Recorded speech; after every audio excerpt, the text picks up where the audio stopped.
नमस्कार आपण मानकु बहुत बहुत स्वागत पिंकीज ओडिया किचन रे।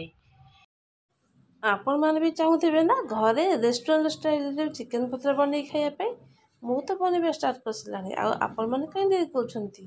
तो देखंतु एटे मो ग्राइंडर जार नै गेछि सेठी सोरिष किछि रसुण पियाज एवं धनिया पत्र पुदीना पत्र को देकी मु भलसे एटे ग्राइंडिंग करके नै आसुछि।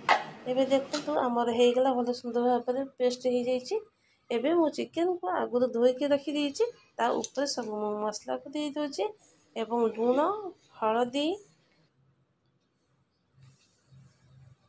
टमाट एवं पियाज कंचा लंका 3-4टी आउ सोरिष तेल को एठी मु दे दोछि। आपण माने चाहिले रिफाइन तेल भी दे परिबे किंतु सोरिष तेल रे कले अधिक टेस्टी लागि थाए। आउ ता ऊपर मु किछि लेंबू भी चिपुड़ी दिकी हाथ रे मु भलसे को मिसई दोछि। भलसे मैरिनेट होला परे मु एठी आधा घंटा पई घोरै के रखी दोछि।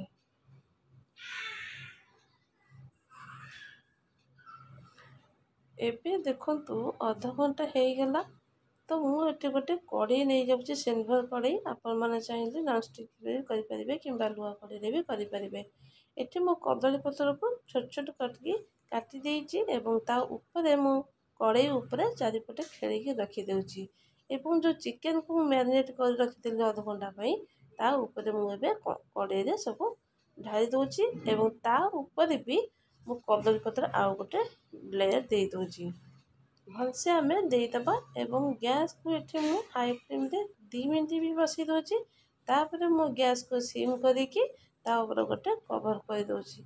एबे देखंतु आधा घंटा पे छाड़ देथिली एबे हमर आधा घंटा हे गेलानी आपण माने देखि पारुथिबे मु गोटे जागा को काढी आपण मान को देखै दोछि। एबे देखंतु हमर केते सुंदर भाबे हेछि आ वासना तो बहुत सुंदर आसुछि। एबे हमर हे गेला गोटे जागा को मु काढी देछि एवं ता ऊपर मु किछि लेंबू आ लूण को छिंची दोछि। एबे देखंतु हमर प्रस्तुत हे गेला चिकन पत्र पोड़ा। जदि आपण मानकु मो वीडियो टी भल लागि तबे प्लीज लाइक कमेंट करंतु।